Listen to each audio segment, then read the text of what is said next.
Let's talk about our ego. This is one of my favorite topics, and there is a whole lot of stories around that. So we're going to dive deep into this idea of our egoic vehicle. The first thing to understand is that ego has really a bad rep in the world of spirituality and in the world in general. When we say ego, usually we say, oh, it's just your ego, it's shaming the ego.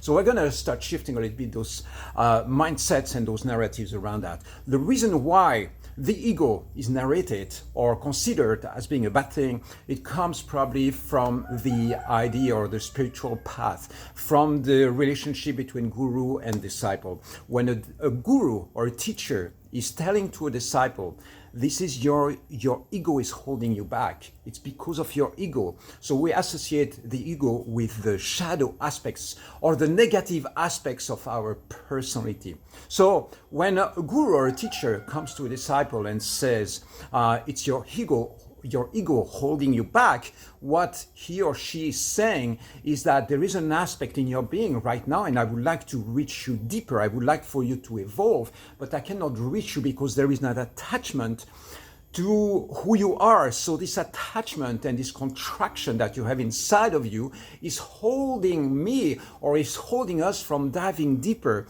into having a mystical relationship or a mystical experience. So this is I believe the very root or the very source or the very cause why ego has a bad reputation or a bad name or associated with shadows or with negative aspects of our personality.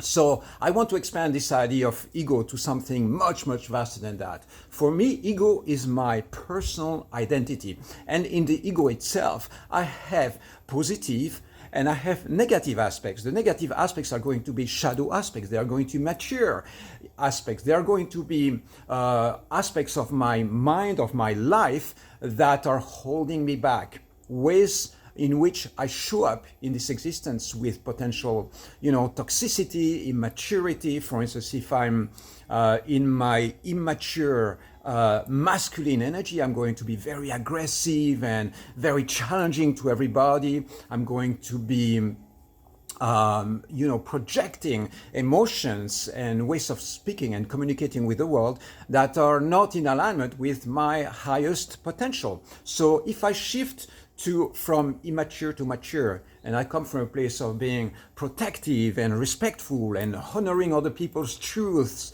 and so on, then it's still my ego. This is still my ego, because I call my ego is my personal identity. So this is what we are shifting right now. We are considering that the ego is not just the negative aspects, just the shadow aspect, but it's the totality of our personal embodiment. And this completely changes the narrative around ego.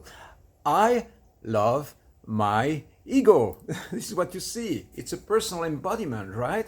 And without this personal embodiment right now, I could not be able to speak to you. I would not be able to travel the world. There would be no Shiva here in a physical form. This is my egoic vehicle. So I love my egoic vehicle. And I've been exploring this for a long time, right? My personality, optimizing my being, shifting the aspects of my personality that don't serve me. So all that means that my ego has been optimized over time. And so is yours as well, right?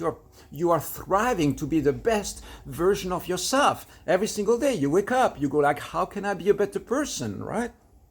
So you keep on evolving from being an immature embodied human being to being more mature, right? To being more healthier and a better communicator and better partner or husband or wife, right?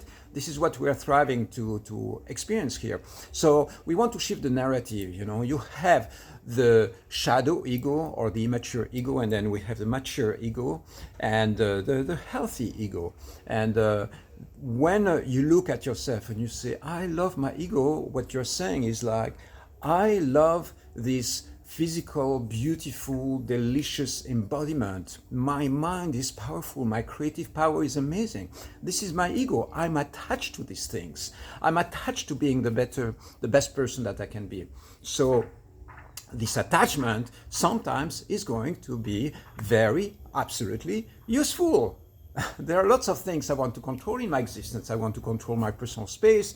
I want to control what comes into my mouth. And that doesn't mean that this control is bad. The attachment that I have to my personal identity is a good thing because I'm attached to things that are good inside of me. Now, if I'm attached to things that are limiting me, and this is what the guru story was telling us, is that the guru is going to look, or the teacher, the spiritual teacher is going to look and sometimes point to the aspects that are immature.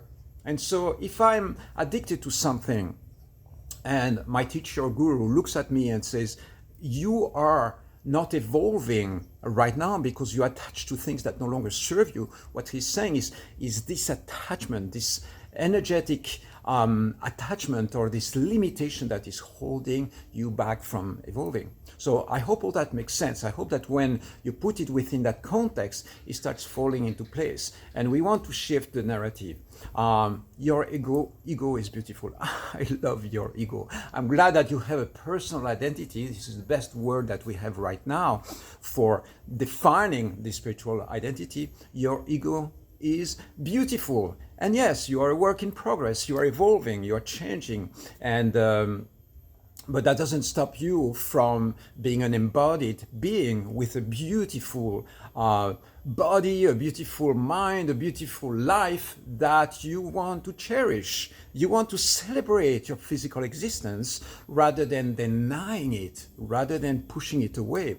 And so you want to love yourself. This is an act of self-love. I love my ego. What about you?